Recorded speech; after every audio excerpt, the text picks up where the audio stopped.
where it is. Because usually gorillas are territorial, bears are more just trying to kill someone. Okay. I can get behind that. Yeah, so hello everybody. Yeah. Welcome to NameCast. This is our podcast show thing that we do, and it's a lot of fun and stuff like that. And I'm Nathan, and we got a very special guest on today. It's Refugee. Hey, man. Yeah. What's Hey, up? What's going on? You're from all the way on the other side of the world for us. Yes. Time zones are hard. I'm on the bottom of the earth. Well, some would say the top of the earth, you know? It's all a matter of perspective. Absolutely. And then we got my trusty co-host, Kevin. What's up, buddy? Kevin.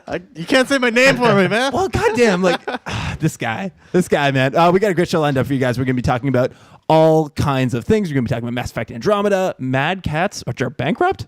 For real? That's What? great. That's weird. And we got Destiny 2 coming to PC, Batman VR, Yooka Laylee. We're talking about different team sizes and something called Burger Love. What? What is that? What is that? What is that? Cool. So we're going to start things off the way we always do. A little bit of housekeeping. What games has everyone been playing? So, man, what games have you been playing, Refugee?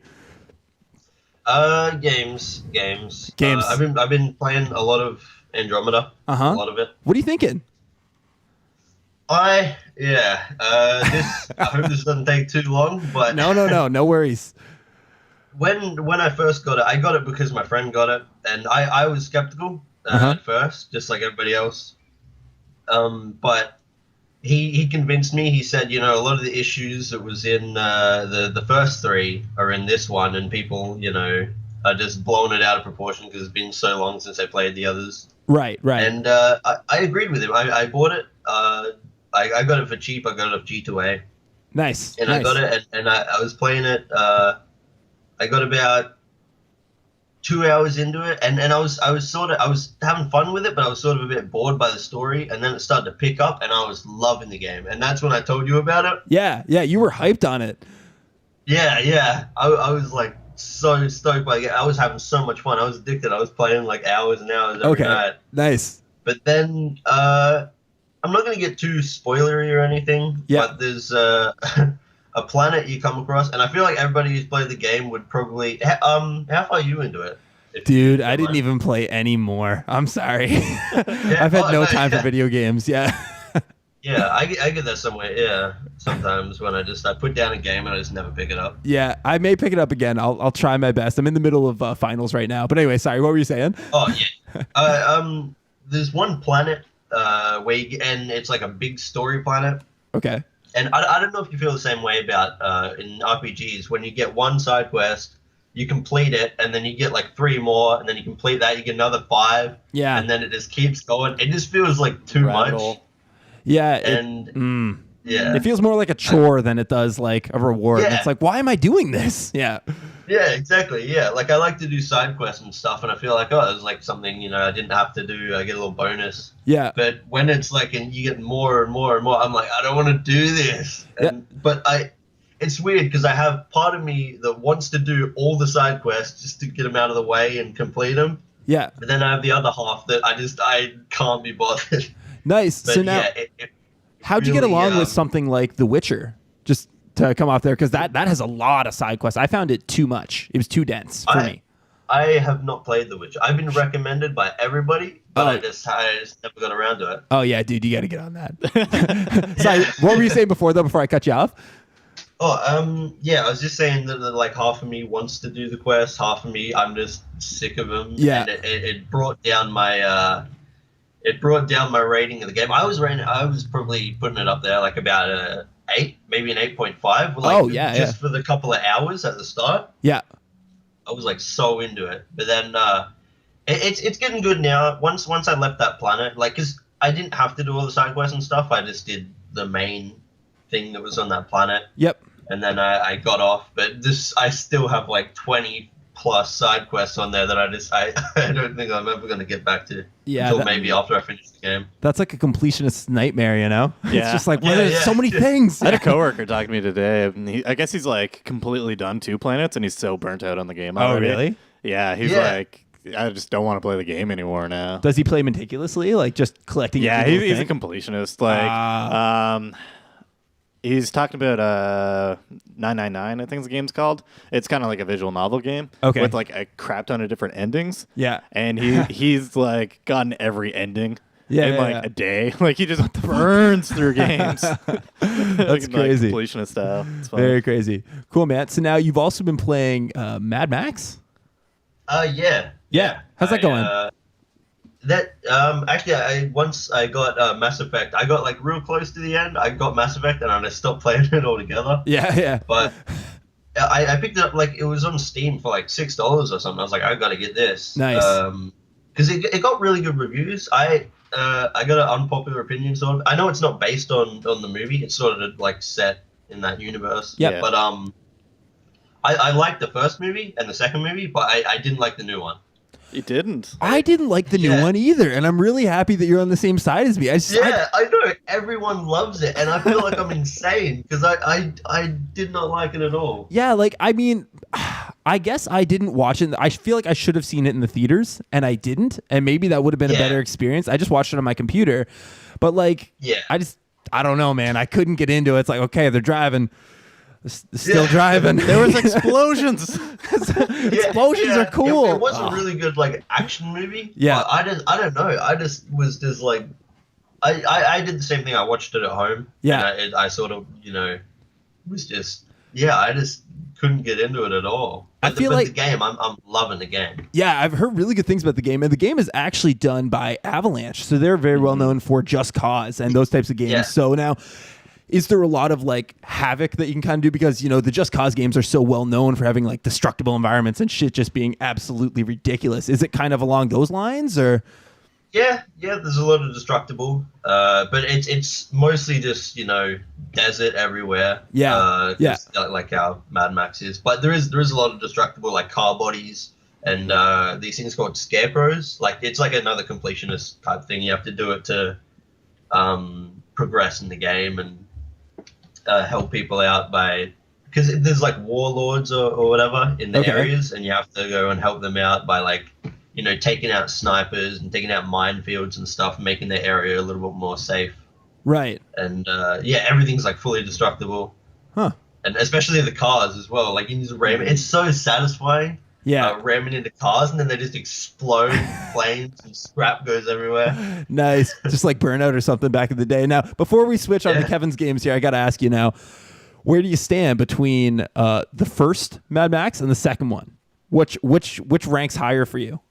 Oh, second. Yeah, second, I mean, sure. that's kind of an easy pick. Have you seen them at all, Kev? No, I haven't. Oh, you got it, dude. Road Warrior is like, that's one of my top 10 favorite movies. It's so fucking good. It's ridiculous how good it is. Now, I kind of hinted to it earlier. I haven't played a goddamn thing. You've been busy. I've been busy. I've been doing a lot of stuff. I don't know, guys. I'm sorry. I'm very sorry. But Kevin, what have you been playing? Save me. I've been playing a lot of kind of random stuff too. Yeah. So we did more recording for Legend of Zelda. Yeah. Hope you guys like that. Maybe. Yeah. Hopefully. Well, the videos won't be up before this. Yeah, no. But I mean week. that they like So the far. Zelda recordings. So That's far. what I'm saying. Yeah, the Yeah. ones that you've done. Yes. Yes. So yeah, we did a bit more of that. So that was actually pretty fun. Yeah. Yeah. I won't spoil anything. No. But then, yeah, a couple other things. So there was Shelby, actually, she was on the podcast. Yep. Her and I, like, both Halo fans, talking about Halo a bunch, and we're both saying we wanted to play through Halo 3 ODST again. Yeah. Oh, shit, why don't we just play through it together?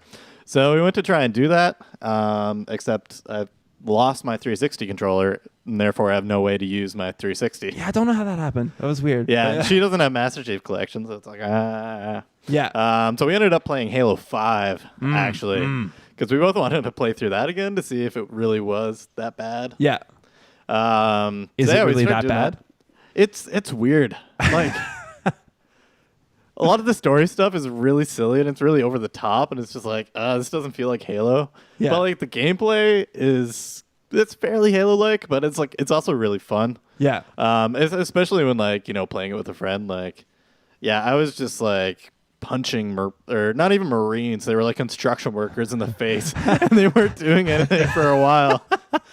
And then I just got like the perfect punch or something, Yeah. and the fucking ragdoll just flew off, smacked into the side of this forklift, and the body ended up like squished under the forklift. Just freaked out laughing. Yeah, That's awesome. So like I don't know, the game has a lot of opportunities to have like fun moments inside of it, but like it's trying very, very hard to not allow you to have any fun on its own. That's not a good game. That's a game that actively tries to make you not have a good time. That's a bad game. Yeah. Oh well, it's pretty silly. It's sort of like negging you to play it more. It's like, oh, you're not gonna have fun with this. You don't want to play me. Yeah, exactly. Yeah, that's how you have a great time. Now, you did something else too. You played World of Warcraft. I know. You friggin' nerd. Well, like, So, okay. so yeah, I just put out the video for Warcraft Tales, kind Also, of explaining all my excitement for By that. the way, I got to say, just because like we're recording and everything, fucking good video, dude. Seriously. Thank you. That was really good. I really liked it. Yeah. So yeah, I've been wanting to do more of that kind of style, and like I was pretty like passionate about this topic, so Yeah. I decided to talk about it, see if I could get some other people to feel the nostalgia I felt, and the excitement I was feeling. But yeah, so actually, I ended up playing World of Warcraft to get just B-roll footage for it, which is kind of funny because in the video I was like saying like, "Oh no, I'm not gonna resubscribe."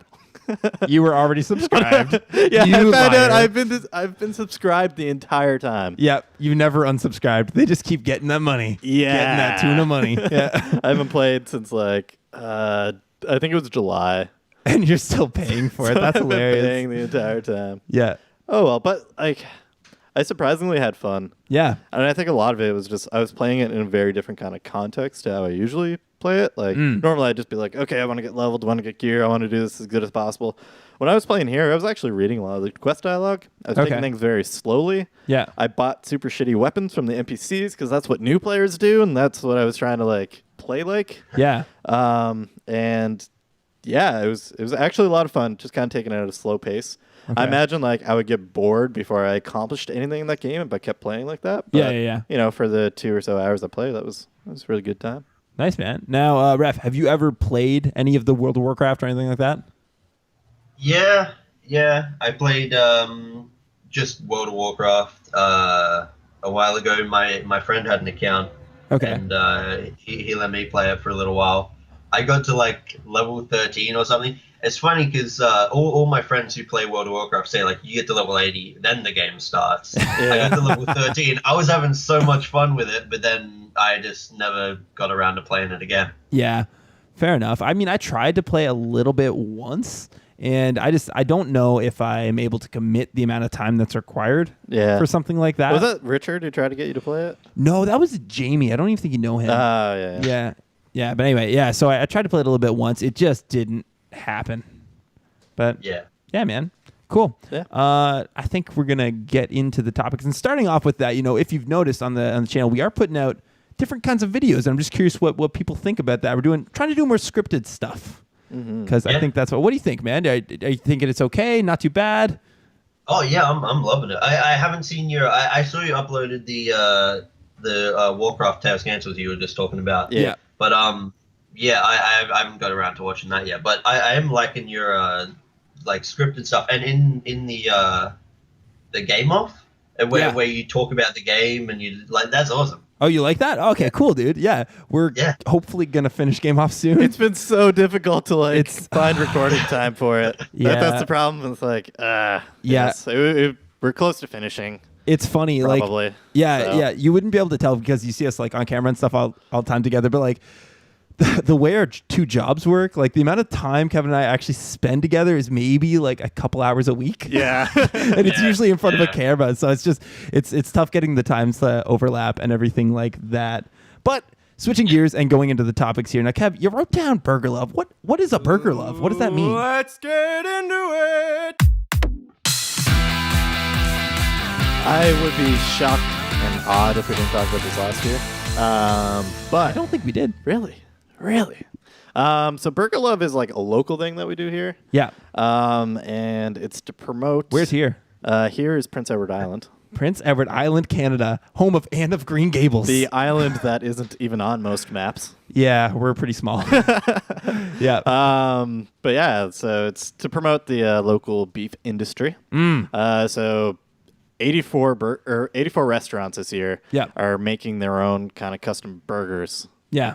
And they go like wild with it. It gets insane. Pretty wild. I had one today from a new restaurant here called the Thoughtful Squash. Oh, yeah, this looked interesting. Name. Yeah. It was a burger, but instead of buns, it had 2 grilled cheeses. Oh, yeah. Hunters did that a couple years ago. Yeah. I was drunk as shit, and I had it, and I was so happy. It was so good. Yeah. But, yeah, that was super, super delicious. I had another one that was like, it was a burger. It had a whole bunch of fixings and stuff on it. But then on top of it was another burger. Yeah. Like just a slider of like pulled pork. Yeah. But yeah, it's amazing. Like we have this like month long of super delicious, really unique burgers. And like you're supposed to like vote for them and stuff. Yeah, exactly. There's a winner that has to keep it on their menu for a year. Yeah. And yeah, it's a very, very exciting, expensive, fattening month. It is, but it's really good for the businesses because some of them sell insane amounts of burgers. Like I was talking to one of my buddies who worked at one of the restaurants. They sold 10,000 burgers in a month. Well, it's kind of funny. Like that's fucking nuts. You know, March 31st, you could walk into any restaurant anytime. Yeah. Get a table, whatever. Yeah, exactly. Here, it's like, is it an evening? You better have a fucking reservation. Yeah, every place is booked. Yeah. It's kind of crazy, actually. Or there's like at least a half-hour wait. Yeah. Yeah, it's pretty insane. Do you have anything like that over in Australia or anything like that? All of Australia. All of Australia. Sorry, dude. I'm ignorant as fuck. My bad. Yeah, there's definitely like boutique burger places and stuff. But as you're talking about the like month of crazy just selling burgers, not really that I can think of. Okay. Off the top of my head, there might be something that someone's like yelling at me, someone from Australia, but yeah, no worries, man. It's kind of funny. Like it's actually like gained popularity outside of Prince Edward Island. Has it? Burger Love, that is. Yeah, and like pretty much every year it makes it to like the front page of Reddit. Really? And stuff. Oh, I didn't know that. Oh. Yeah, so that's why the site usually gets really crashy on like April 4th or something like that. Right. It finally like gets out there. Yeah, and then people are all up in it. Yeah. Huh. Cool, man. Yeah, cool. That's Burger Love. Yeah. So now something else you did, Kev. You did a preview of Yooka Laylee. Mm-hmm. Now you're up on it. I'm pretty excited. Like yeah. I really enjoyed Banjo-Kazooie and Donkey Kong 64 as a kid. Pretty much every Rare game was awesome, and these are the Rare guys. This is them. Now, at the time of recording, the embargo is not released yet, so there's no reviews out. Yeah. But Jim Sterling did do a preview on it, and he was like, he wasn't on it. He wasn't that big on it, you know? Yeah.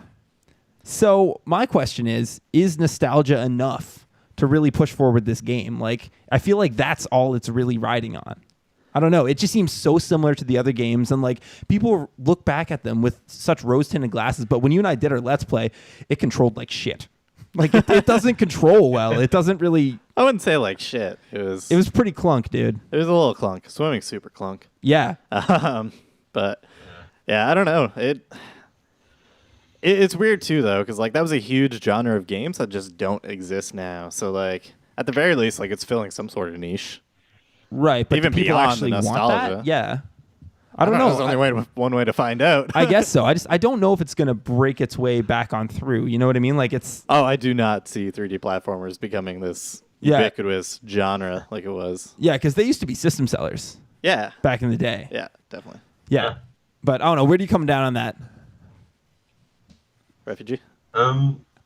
Like as far as the 3D platformers sort of going away, I don't know what defines like a 3D platformer. Is platforming the only objective? Because is like Assassin's Creed, is that a 3D platformer? Or something like that? Yeah. That's a fair There's question. kind of a point, like, you know, the mechanics have transitioned in other ways. Right. I think the real thing that's changed is the collectathon thing. Yeah. And yeah. It's honestly, it's kind of a bad premise to make a game simply on collecting things. things. You know, you can put some puzzles in front of them there, but yeah, it tends to not be this very uniform experience. Yeah. Now, could that also maybe have evolved from games becoming deeper and more complex with regards to story, and then you have a collect 100 things. You know, it kind of doesn't really fit up with that narrative that you're trying to set up, because usually games nowadays are trying to go a little bit deeper. They're trying to provide you an actual story experience. But what's the story from Banjo? You know what I mean? Well, that kind of reminds me of something, actually. One of the developers for Yooka Laylee did an article. Yeah. And he was saying, like, back then 3D was new, and it was this really huge kind of thing for us, and we were just focused on getting the 3D out. Yeah. And like that's all it was. It was mechanics in a 3D game. Right. But yeah, now like there's significantly more experience, and there's a lot more money going around, so you can actually profit in a lot of like narrative stuff, and I mean budget, not profit. Yeah. And okay, I thought that was weird. Yeah, that was weird. Yeah. Anyway. Yeah. Super weird. Okay. Anyways, yeah, you can actually budget in a lot of narrative, cutscenes, all that kind of stuff. Yeah. Whereas back then it was difficult enough to make a 3D game. Right. That would run on this really weak hardware. Yeah. Yeah, I don't know. It's kind of interesting. And also something else that's interesting. You messed up in your video. You said it's running on Unreal. I know. I guys- could have sworn I heard that somewhere. It was funny. And then we literally had a discussion about it. We went back and forth. So I was like, fuck this. And I literally tweeted at Playtonic. I was like, yo, help a brother out. What engine is this running on? And they're like, within seconds, they were like, Unity, dog. And I'm like, shit. Yeah. It's kind of funny, too, the connection that you can have with a big studio that's like on the other end of the world. Twitter's kind of like that in general. Yeah. Like, yeah, we've gotten like... Well, we got a tweet from the developer of Gravity Ghost when we did a video about it. Yeah. Right? That was awesome. Yeah, Like, that was cool. super It was like, oh, shit. Yeah, Yeah. right. It's like then we know that the developer watched it. Like, that's really cool. Yeah, it was sweet. Yeah, there's lots of interesting. Yeah, man. Lots of interesting things like that. Now, do you have a topic to throw in here, Refugee? I don't want to leave you out, man. Yeah. I got one, a little one. Okay. It's not. I don't know. Are you guys Star Wars fans? Oh, I fucking love Star Wars. Yeah, Pretty sweet. absolutely. There's a little weird thing. I just randomly, for fun, I guess. I don't know. I'm a bit weird, but I just randomly like look on Wikipedia. When I'm thinking about something, I look on a Wikipedia page, and then I just go from one to the next, just like snowball my way. Yes, Or, like, Great if I way to think of lose an something entire else- day. Yeah, I've lost many hours doing that. Do you ever play the game where you start off at one thing, you're like, how can I get to this thing? And it's like, you just keep jumping through. You're like, maybe this could lead. Anyway, it's a good way to spend a couple hours if you want. So anyway, what were you saying about Star Wars? Oh, the new, I don't know if this is like confirmed or anything, but I went on, for some reason I don't know why, I was watching some Eddie Murphy like comedy, and he started talking about Billy D. Williams, and I was like, oh yeah, all right, I'll look him up to see what he's doing recently. And on his Wikipedia page, you can look it up now, I don't know if it's there right now. Yeah. Probably should be. It says that he's in episode 8 of Star Wars. Fuck off, really? Who's Billy D. Williams? I'm just trying to find out who he is. Oh, he Lando.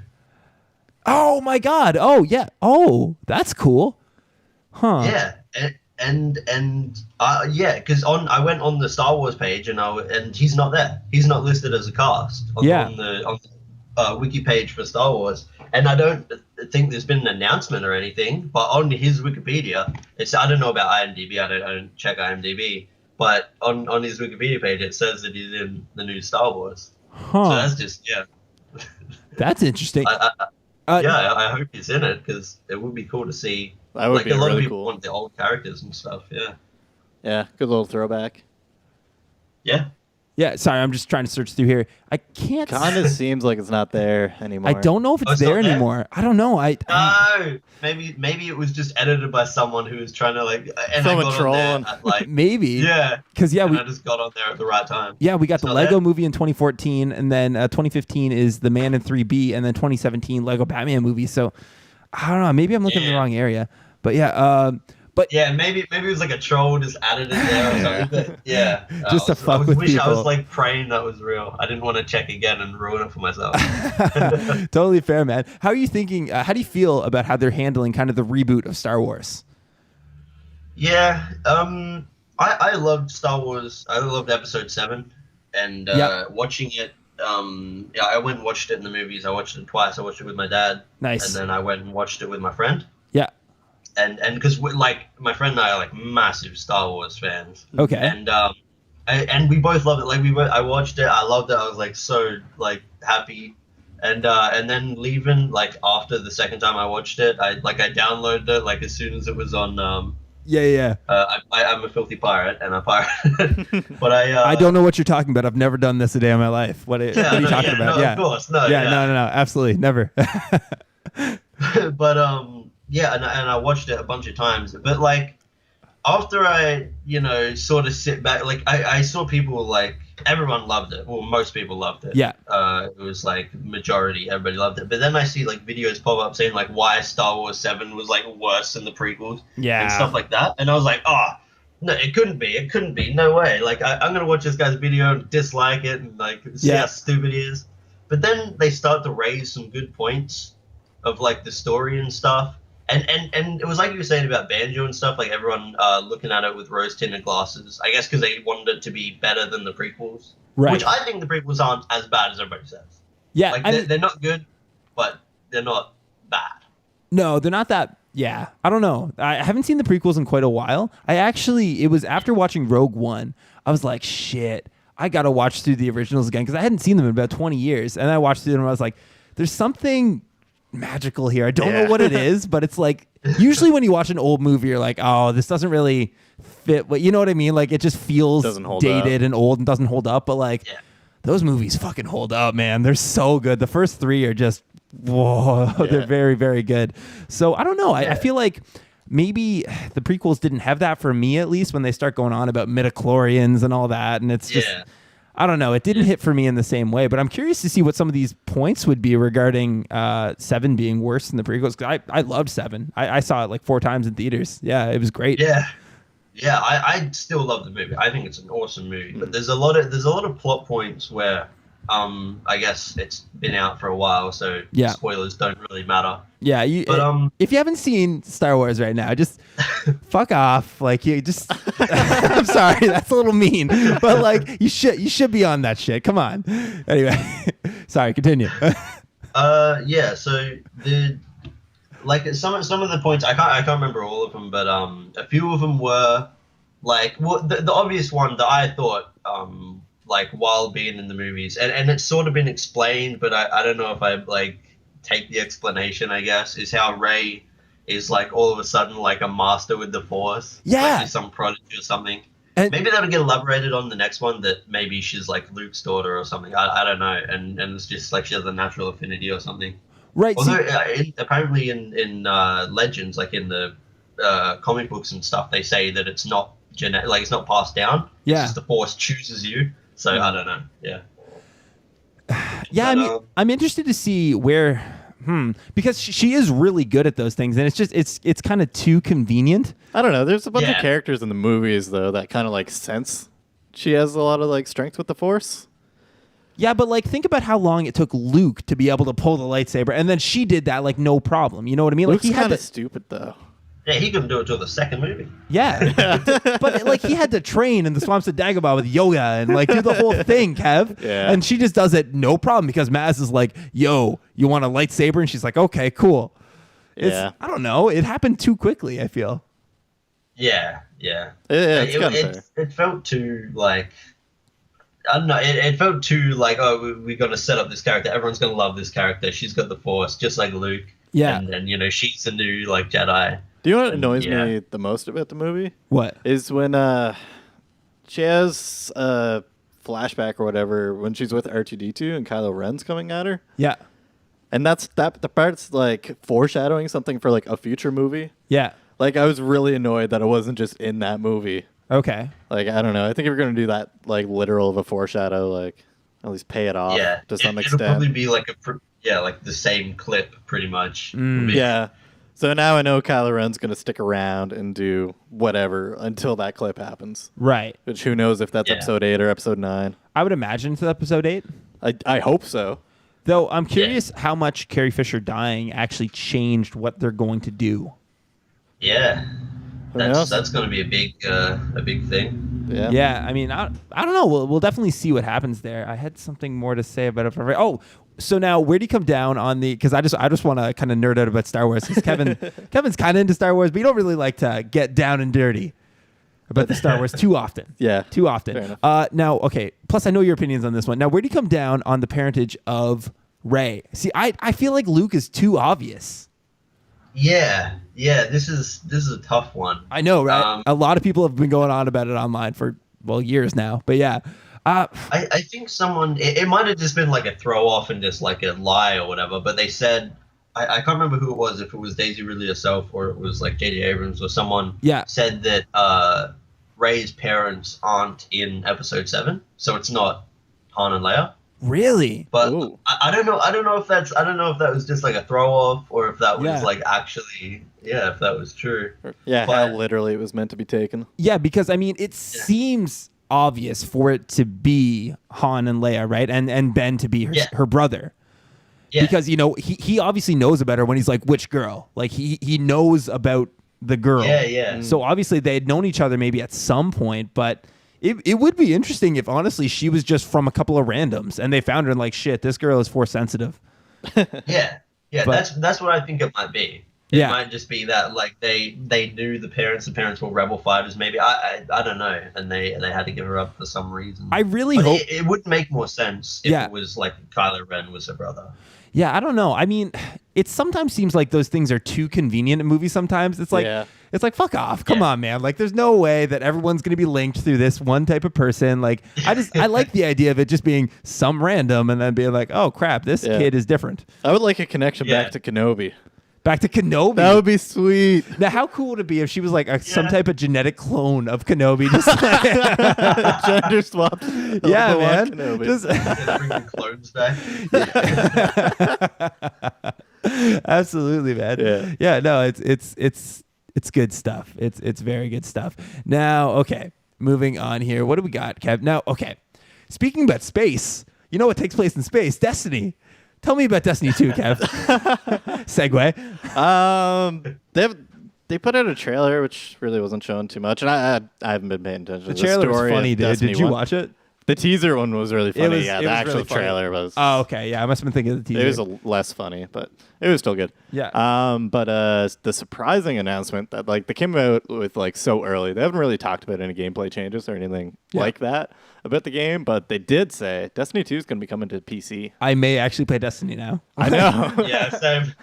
Like, I don't know. It just feels like such a better fit for the PC. Like, I think everybody was saying that back when it was on console. It's like, that's great, but like these kind of like grindy first-person shooter MMO type things, like that just sounds perfect for PC. Yeah, like I heard if you wanted to do like Vault of Glass or something just by yourself, you're talking like a very long time to be able to do that, like 12 hours or something crazy like that. Well, you just got to grind for gear and loots and all that kind of stuff. Exactly. But like, that's not the type of thing people really do on consoles as far as I know. I mean, people did because Destiny. But, Well, clearly people did it, but that's more of a PC thing. Is it not? Yeah, like, it's true. When you think of PC, you think of that like a gamer chugging Mountain Dew. And just the other side of that, though, is that this is coming from Bungie. Yeah. Who, like, when you think of Bungie, you think console FPS. Yeah, exactly. It's been a long time since they've done a PC game. Yeah. God. Marathon? Yeah, Marathon or Myth. I forget which one was Apple. Yeah, wow. That specific, is, but yeah. That's a long-ass time ago. Yeah. Wow, okay, yeah. So it's like a completely different company now, basically, but... Yeah, totally different people in there, but... Yeah, man, that's it. Cool. So now, did you play a lot of the first Destiny at all, or? Probably sunk a good 60+ hours into it. Oh, so you played the shit out of that crapped on thing. at the beginning, yeah. I just got burnt out and was like, oh, this isn't going anywhere. Right. And the story sucked. Yeah, I heard it got better over time. Yeah. But, yeah. Did you play any at all, Refugee? No, I haven't played any Destiny. I've watched a fair bit of it, like, on YouTube and stuff. Yeah. Just people grinding and stuff. It like you were saying, it does, like, look like they should have put it on PC originally, because I feel like when it comes into your head, like you're like, oh, okay, we're gonna make like a grindy FPS MMO. Let's just put it on console. Like, it's like what? I feel like it's a big market. Yeah, and plus, since like you can't pirate it because you have to play it online. Yeah. So I don't know what they're just losing, but I think like console exclusives and stuff they sign with the console, like the people, and they pay them like some extra just to keep it on their platform. Right. Mm-hmm. But I don't know. They lost a big market for PC, because I would have bought the shit out of it. I would have loved to play that game, but I don't know. Destiny 2, I probably still will buy it. Yeah. Even though What's funny is they're still doing exclusive stuff with Sony. Yeah. For Destiny 2. Yeah. I guess like any DLC content. Okay. And even Comes at up first. launch, there's a piece of content that is like time limited to Interesting. Sony stuff. Yeah. I mean, it's a smart move on Sony's part because it's probably going to be a big game. Yeah. But it does kind of suck for everyone else, right? Yeah. So, yeah. Now, I feel like Destiny was really hurt a lot at the beginning of launch because a lot of people were disappointed. Yeah. So now, do you think that's going to hurt them coming in, or do you think they've done enough to get goodwill back from the players? Because I heard the updates have been significantly better. Yeah, like, hopefully that's good. And I think, like, you know, part of the reason it's big that they're doing a second release instead of just another expansion Right. is that it's, you know, Destiny 2. Like, people are going to come and give this a second chance. Right. And, you know, like, they assume they're being promised, like, a full experience that will be an improvement over the first one. And if, you know, they pull that off, then great. You know, then everybody should be happy. Yeah. Now, my mindset of an MMO, I didn't think that we would get Destiny 2 so quickly because, you know, I don't know. I guess I have a very limited knowledge of it, but I think of something like Knights of the Old Republic, or is that the one that's on whatever the Star Wars MMO is? I forget what it's called. It's just that's on Basin, yeah. Yeah, exactly. And we got WoW, right? Like those aren't going to get sequels service anytime soon. games. Yeah, You know. So does Destiny not fall into that category? Like I thought it did. It would make sense for it to operate like that, but I don't know. Maybe this is part of the reason they wanted Destiny 2 so bad is that they can kind of reset things after they figured everything out in Destiny 1. Okay. So you think we're going to get a better product? Yeah, I hope so. Yeah, certainly hope Better so. learn something by now. Yeah. Well, apparently, like, with the first Destiny 2, the story was, like, rushed because a year and a half before release, they canned their creative writer. Yeah, that wouldn't help. So, yeah. Yeah. Hopefully this time, they have things figured out and all that goodness. Yeah. Do you have anything more to add to that? No. Refugee? No, not really. Okay, cool. Because I have a perfect way to tie it into the next part. So now you said the writer left. Now, it's interesting to think about a company just being, you know, that company. You know, you think about Bungie, like, oh, well, Bungie makes good games. And it's a lot harder to think about the people that are involved in that. And what brought this mindset on for me was, so if you're familiar with like late night talk shows, you know, you got Jimmy Fallon and you've got like Stephen Colbert and Conan O'Brien and all these shows, and they're pretty big. But anyway, a lot of people like Jimmy Fallon. It's pretty popular. Yeah. A lot of people are into it.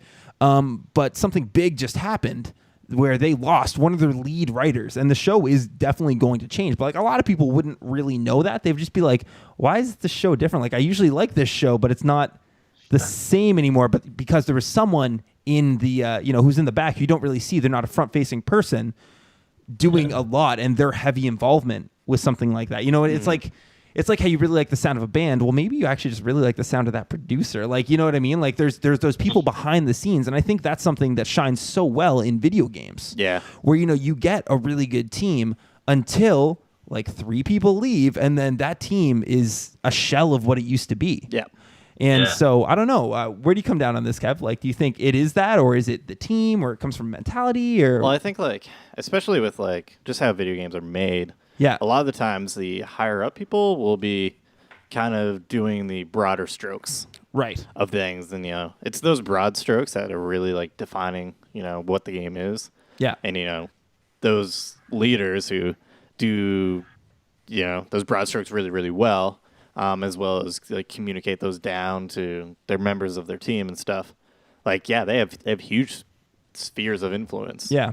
Because of that. But, you know, there's also more to it as well because, you know, it's great if you have, you know, somebody who's really smart game designer, really gets what the player wants, can make a really fun, engaging experience.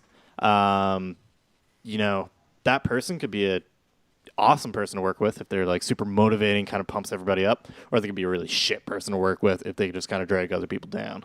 Right. Right. And that can have a huge effect. Yeah. On a team. Like, that's a lot of people in the team. So, you know, that person coming or that person going, yeah, it's going to have a huge effect on the final product because it's affecting so many people on the team. Right. All right. So I think that's like, yeah, kind of what happens when you see, you know, just a couple people leave and things change drastically. Yeah. So it just changes team morale entirely. Yeah. Oh, interesting. Now, something I've always thought that was cool too is, you know, we got Marvel out there, and you know, they're owned by a big, evil Disney. And anyway, they're not that evil, but I feel like they're going to take over the world at some point. Them and Google are just going to team up and take us all out. Anyway, so they're making a lot of games, and they're getting good companies to make games. But what I don't understand is why they don't just make their own studio and then cherry pick a bunch of really fucking good people, because they can just toss money out like crazy. Why wouldn't they just do that? If you're saying it is like it is, like, you get a couple good people, you can get a good game. Why would they not be doing that? It's difficult as hell. Yeah. If you're just throwing money at people, like, you have to offer more and offer like a good working relationship. And they're like, so there are those people who are really awesome to work with and really good at what they do. Yeah. But they don't get along with other people who also like operate on that same level of like wanting to manage a bunch of people and do the broader strokes. Like if everybody's just doing broad strokes, then you just have a really stupid looking painting. Yeah. No detail in there. Yeah. What a good description. Or nothing actually gets made in the end, right? In the case of a video game, you just have a really, really random game design document instead of a video game. Right. So I think, it's really like a big part is you can only get so many of those really great people that are big influencers on one team because there's only so much room. So like an all-star team is it wouldn't work. Is that what you're saying? No. Yeah, I don't think Miyazaki and Miyamoto would work so well together. Right. Well, they're pretty different genres. But no, I do get where you're coming from. Yeah. Where do you come down on all this, Ref? I feel like people don't give writers enough respect. Like they don't get enough credit, I guess, because like a lot of people just look at like the director and like producers and stuff like that, and people behind like the graphics and all that stuff, and they go, oh yeah, cool, engine, whatever, but no one gives enough like respect, especially like the writers for video games, like sound design. That's a big thing. Like people who do the music and everything.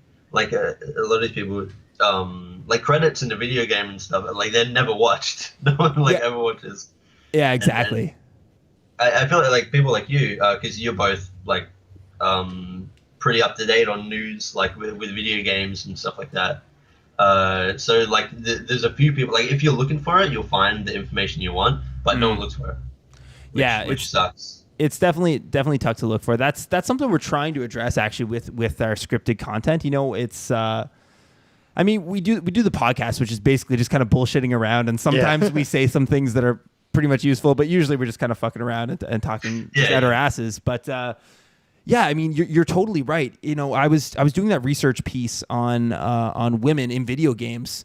And games journalism it's so funny. There were no sources cited from any big articles. Like I'm talking like Kotaku and IGN, and like I'm trying to find their sources so that I can at least say to people like, no, here's where the actual data comes from. And like they don't cite their sources. They just take things for hearsay and they just spin them off. And like even something as simple as NPD, that's the group that puts together the sales figures for a lot of games that come out. Like they don't even cite back to the original source. They just literally because we're on the newsletter for NPD now, and they send out every month, they send out what games did what. Literally what every article or what every like big site does, they just copy paste that thing and then post it up as their own, and then they get the clicks for money. It's like, what the fuck are you doing? I don't know. So it's I hope we can at least soon maybe become something that people will go towards for facts and things. There's a lot of responsibility that comes with that. There is a lot of responsibility. Well, we got to try. I don't know. Yeah. I don't know. It's like if you look around enough, you'll find information. You'll be able to cite the sources where you get it from, apart from like Kotaku and stuff. Because a big thing about Kotaku as well is like they say it's a source's anonymity, and journalists wouldn't give away their source and stuff like that. But a lot of the times they're right. They're right about the stuff that they're talking about, but I don't know. It just feels a little bit like, I don't know. I don't know. It's like a journalist code or whatever, but as a reader, it feels like being left out a little bit. Well, it seems like, especially with games journalism too, like doing any investigative journalism is just going to get you blacklisted. You know what I mean? Companies won't send you their stuff because essentially it's entertainment journalism, and that's different from political journalism or, something with regards to businesses. You know what I mean? Like, you have to get the product. And if you're not getting the product, then you're not going to be able to talk about the product that people are interested in. Therefore, you're not going to get clicks, so no one's going to give a shit about you. Yeah, I feel like, we need more of a separation between those people who are doing investigative journalism and then those who are doing reviews. Yeah. Because, the reviewers have that vested interest in having a good working relationship with that company. Yeah. So I think I'd like to see more, like the YouTube channels, like Super Bunny Hop, like Game Maker's Toolkit, where they do this very kind of in-depth video. They're just doing it on game design. I think somebody who did that on actually the game development process would be really, really awesome. Now, given something like that, it kind of sounds like you want more people to be on even footing. So now, does that mean you stand behind Bethesda's decision not to give out review copies early? Because that does put people on more even footing, though, right? Yes. So that then creates the separation between. I think it's the wrong way to do it. It is the thing. What's the right way to do it then? Like, it should be significantly easier to approach that company and be like, hey, I want a review copy. Here's my credentials. Right. And as of right now, that's not really happening. No. You need to be friends with somebody in, PR of that company. Right. And that's a very, like, part of the reason why games journalism is so kind of inbred. You think it's ever going to change? Nah, I think it'll change eventually. But we have to ask for change. Oh, yeah. That's going to be what it comes down. And I feel like people are starting to get pissed off enough, maybe. Well, I think a lot of it is like people are starting to realize that there's just better journalism. Yeah. That's available. And as people start to do this out of their own personal moral goals and reasons and stuff, then hopefully that stuff people realize, oh, this is just better. Yeah, like someone that we talk about all the time. You just saw his new video, fucking Danny O'Dwyer from NoClip. He makes the best gaming documentaries I've ever seen. Yeah. And he's literally a guy with another production partner funded through Patreon. Mm-hmm. And he makes some seriously fantastic stuff. I mean, he does have some connections in the industry, and he did work at GameSpot for a good couple of years. But you know what I mean? That's just one guy. That's not owned by a big corporation. He doesn't have any involvement with advertisements or anything like that. Yeah, and he's mentioned that he dislikes that his friendships he made while working is the only reason he's able to do this. He feels like other people should be able to do it as well. Yeah. Yeah, so no, I don't know. It's really interesting. Where do you come down on that, Ref?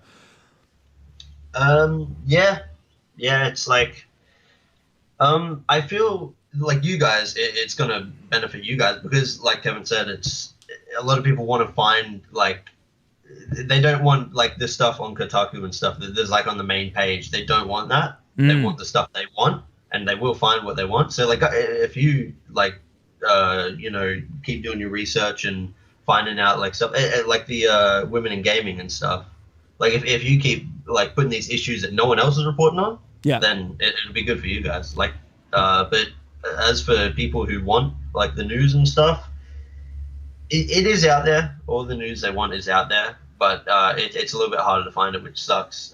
Where Kotaku are just reporting on the things that are going to get them, like the clickbaity sort of things. Yeah. Hilariously enough, for the Warcraft Tales episode, I referenced the Kotaku article. Yeah, you did. Yeah, you did. It was pretty funny, actually. Yeah, I saw that. Yeah. It was a good one, though. Yeah, man. Just getting back to it, you commented on my women in game video, and you kind of disagreed with me, which I thought was really interesting. Where do you? I'd like to have a conversation with you about that. I can't remember exactly what I said. I don't know either, to be honest. I can see if I can pull it up. Hey, Kevin, tell a story. A story? Yeah. I'll just do another topic real quick. Okay. Because it's a super short one. Yeah, what do you got, dude? Refugee probably can't hear you. Literally. What? I'm talking into the mic.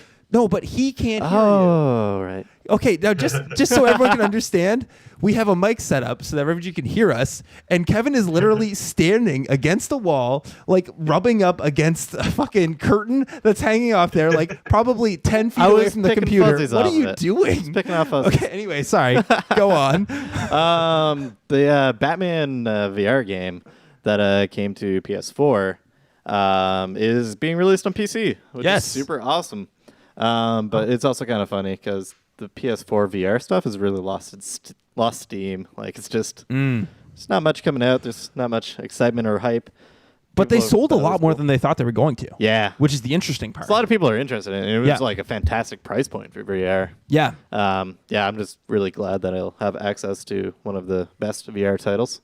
Yeah, I heard it's pretty good. From the system. Plus, you get to be Batman. Yeah. Batman.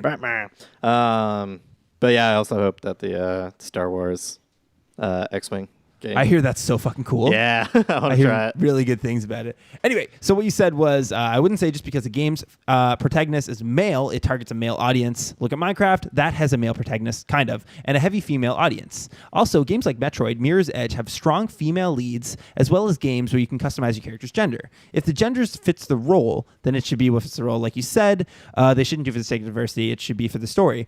Now, I don't know. I mean, I feel like if a game sets you up as just being a male, does it not skew towards a male audience a little bit? Like, yeah, maybe it's like subconsciously, but yeah, I don't know, because I know like although the figures you showed and stuff about like the genres that are but what from what I've seen, like a lot of women play like games like Grand Theft Auto and like Call of Duty and stuff like that, where you're like male like characters. There's a lot of action and stuff like that. But that's just from like the people who are on Twitch and YouTube and stuff like that. There's a lot of females, but it is definitely skewed male.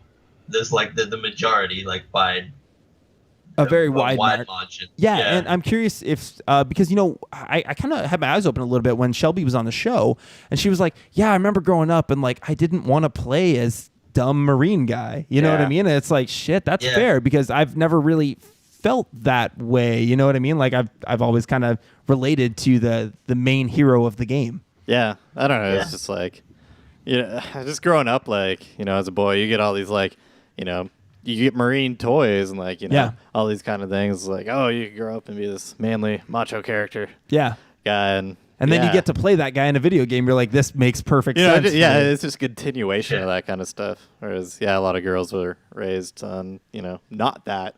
So, like, getting presented, that kind of stuff, there's a loss of appeal there. Now, I guess that could come down then to the question of, is the onus maybe on the video game industry to change, or is it on less gender-specific toys, if you know what I mean? Like different styles of parenting, you know what I mean? Well, I think like the parenting stuff's going to move kind of that way. Yeah, it seems like it at least. Yeah. But I don't know. I think it's really hard to put the onus on a business, because business is just there to make money, so they're very reactive. They're gonna follow the money. Proactive. Yeah, which definitely works out. Unless you're Elon Musk. Yeah, then he just does whatever the fuck he wants. He's doing his own thing there. Yeah, man. I don't know. I mean, also, with regards to Minecraft, I would say Minecraft is just what an anomaly of a game, you know? I don't think anyone could have predicted that it was going to be as successful as it was back in like 2000. Yeah, back in like 2007, people were like, but what's the point of the game?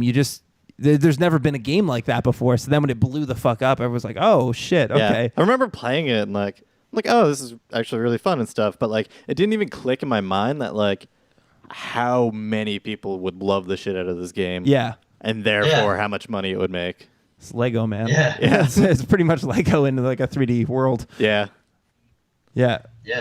Really so cool. When I bought it, it was, I think I got it like pretty early on, because my friend told me about it. I think I got it like 2009 or 10. Oh, yeah, you were early. Yeah, and I got it. It was pretty cheap. I think it was like $15 or something American. So I don't know what that would have been at the time. I think in 2009, I think our dollar was a little bit better then. Oh, really? But now we're like way worse. Yeah. Because I think America was going through that like financial thing. Yeah. Yeah, our dollar's way worse too, man. It's okay. Yeah. But and then I got it, and I played so many hours. I was just sitting there and like 3 a.m. just playing, and then I have to go to school the next day, and I'd be so tired, and I'd just be thinking like dreaming about Minecraft. I would play it so much, but like. You don't think about anyone else playing it. You just think, oh, I love this game. This game was made for me. Yeah. Maybe that's part of the genius of it. I don't know. Like, I didn't play it till 2014 because I was doing a total douchebag hipster thing and just being like, oh, it's probably not that good. Everyone just says it's so good. You know what I mean? And I didn't play it until I played it on PS4 with my brother, and I was just like, we got sucked in, and we were just like, whoa, okay, there's really something here. And I don't know, something about the game that just it doesn't hold your hand. It doesn't tell you where to go. It's just like it just lets you do. Figure this. It doesn't even tell you how to craft stuff. Yeah, you just figure it out. You're like, I don't know. This looks like a shovel. Oh, it makes a shovel. That's cool. Yeah, you know what I mean? Great. Like, yeah, really clever like that. I think I told you guys in like a comment or something on one of your older videos. It took me like a whole day, I didn't even know you had to hold in click to break stuff. And I was just running around punching. I was just jumping around and like punches. I was like, this game sucks. But then like, yeah, my friend told me hold in stuff. And then I didn't know how to craft. So I just made a giant house out of dirt. That's awesome, man. But then, yeah, once I got into the craft, like that game was, there's days where it's just blank and all I remember is Minecraft. Yeah. That's so funny.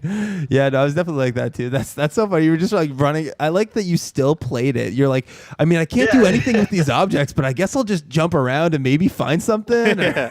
That sense of optimism. Nothing to do, but the music's good. So. Yeah, exactly. I'll just play along to these beautiful piano notes and hope something happens. Yeah, no, totally good, man. Now, one of our last topics here you got, Kev. Madcatz. They're seriously bankrupt? Yeah. Wow. Yeah. Now, okay, we may be totally ignorant right now, or ignorant. Yeah. Do you know Madcatz? Are they a thing over there? No. Oh. Madcatz? Yeah, okay. They're a company that makes like third-party peripherals. Yeah, so you know when you were like a kid and you went to a friend's house, Yeah. and they handed you a really shitty controller. Yeah, that was the Madcatz controller. Yeah, Yeah. exactly. I don't know if you have that over there. We have one that makes like Xbox 360 and PC like peripherals and stuff. They're called Rock Candy. I think that's what it's called, or something like Rock that. Candy? Oh, okay, it's probably along the similar lines. Yeah, exactly. Yeah, but it's the same sort of idea. It's just like the weird see-through plastic, like. Exactly. It's probably the same company, like renamed. Or something. Probably. Yeah. yeah. But yeah, like that company is like bankrupt now, which like I don't know, kind of makes sense. They've made really shitty products. Yeah. And China's getting significantly better at manufacturing. And so they're getting outpriced by China and out-qualitied by North America. Yeah. And Europe and, other stuff. But, there wasn't any, like, position left for them. So, yeah, they went bankrupt. But, like, I don't know. Like, now kids are going to grow up and not be handed Madcatz controllers. That's weird. Yeah. That's weird for us, at least. Yeah. Like, I don't know. But, like, maybe it's just because I've been getting older, but I haven't been inclined to buy anything like a Madcatz controller for the last 10 years. And maybe that's just because, like, my sense of quality has gone up, and I'm just like, no, I'm not going to use this piece of garbage. Well, like, I've never wanted it. It's been, like, parents or, like, aunts, grandparents that, like, gift these things. Right. They're like, oh, they play video games. Yeah. They need a controller. Okay. Yeah, I don't know. It's pretty funny. One time, actually, I had a ex-girlfriend's roommate broke my 360 controller. I think she like spilled something on it. And I was like, you have to replace that. Like, I need that controller. Like, I only had two. And, me and the girlfriend at the time were playing games and stuff together. And oh, no. Don't tell me. She replaced it with this super cheap knockoff controller. What a bitch. I really? know. That's terrible. And it was like, I couldn't even like, I was like, thanks for the thought. Yeah. But like, I wasn't mean about it or anything because like, she's a poor university student. Like, right. She didn't really have the money to replace it, and she was sorry she broke it. But yeah, it was that sucks. Yeah, it was the last time I've used a super shitty knockoff. I thought you were gonna say that was the last time you talked to her, and I never saw her again. Okay. Yeah, that was the last time. Yeah. Do you even still have the control? Well, no, that's a 360 controller, and you don't have any 360 controllers now. Yeah. Call back to what I was saying earlier. Yeah, I don't pay attention. I'm really bad at that. Yeah, no, I think I threw it out eventually because I was like, yeah, this is a waste of space. Yeah. The tiny little bit of room this takes up is too much. Just a garbage can. It serves no purpose to anyone anymore. Yeah. Yeah, time to throw you away. Cool. I think we've had a really good episode. Seriously, Refugee, thanks so much for coming on, dude. Yeah, it was great having you. No worries. Man. What's up? What were you going to say? Oh, I was just going to say about the, because we sort of like got a little bit sidetracked about the males and gaming thing. Yeah. Because you said, Shelby said, I watched the episode and she said that she didn't like playing as like the dumb marine. Like, because it does, I feel the same way. It does get like a little bit overcrowded with the males and stuff, and maybe it's the same because it is refreshing to play as a female character, like a lead female character, like with like Faith and Samus and stuff. Yep. And like you were saying, with Horizon Zero Dawn, I haven't played because I haven't touched my PS4 in like over a year. Fair enough, man. But yeah, like you were saying, like it does get like really refreshing and stuff to play a female character. But I think like I was saying, I sort of still think the same way. Like I feel it should just be, because I think it was Dan or Sam Hauser, one of the two, said that because people asking about like a female protagonist in Grand Theft Auto, Yeah. and he said that it's very like the role is made for a male, because it's like, you know, shooting people and just like being macho and Right. that's like the role. And, Yeah. and there's nothing wrong with like being macho and stuff and just like that being the role, because you're not like, you are sort of supposed to relate to the characters, but you're not supposed to like them. Yeah. You're a criminal. Yeah, exactly. Exactly. But I feel like anyone could sort of relate to that, like female or male. Oh, I don't know, because I'm not a female, obviously. Yeah. But I feel like it's because a lot of people, a lot of women still play like Grand Theft Auto and stuff like that. So they should be able to. I don't know. I'm just speaking from my perspective as well. But yeah, that was just. I agree. Like, I don't think it's something that would break the experience. I think what it really affects is the initial kind of like attractiveness of the game. Yeah, no, absolutely. But I mean, at the end of the day, if you have a shit game, it's still a shit game. Yeah. It doesn't change the fact that it's doing something diverse with its characters. You know, it has to start off with a good game, and then you can add in the other stuff. But if it's a bad game, it's a bad. Just like Ghostbusters. Ghostbusters 2016 sucked, but people got behind it and said it was really good because it had a diverse female cast. I heard it was actually really good, though. Really? Yeah. It looks like the trailer it sucks. looked so. The trailer was The trash. trailer looked, It was so bad. was But I heard the actually- movie was actually really quite good. I can't believe that. I watched like the first like 20 minutes of it, but then I didn't end up finishing it. I had to like go out and do something. Yeah. But the first 20 minutes was like sort of it pulled me in a little bit. Okay. But it was a lot of like sort of dumb jokes, but it didn't look that bad. Okay, there well, was a lot of dumb jokes in the original. You guys caught me in a lie. I haven't even seen it, but whatever. My bad, guys. You keep me honest. You keep me honest. Absolutely, absolutely. Yeah, but I think we're gonna close this thing out here, unless anyone has anything else to say. Or... Any last words? No. Yeah, not really. Cool. Thanks again for coming on, dude. Like, seriously, I'm sorry for. Thanks for having me. Yeah, no, sorry for jerking you around with the time. We were gonna do something yesterday, and then I ended up getting pulled into a bunch of things at a crazy night. It was weird, but it was good. It's a little bit hard with the time zone and everything. Yeah, exactly. Yeah, it's a little hard with the time zone, but no, seriously, and thank you again, dude. For it's finally. Yeah, I know. It's like I wanted to be on, and you wanted to have me on for like so long. Yeah, I know. But yeah, finally we got. Yeah, we're terrible at making stuff happen. But no, thanks again, man. I think you've been watching our stuff for frig. It feels like a year now, I think, or something like that. And you're always commenting and just thanks, dude. It's the best. Yeah, it's awesome. It's really good. Yeah, no. But anyway, we will see you guys next week, and we may have a guest on. Not sure.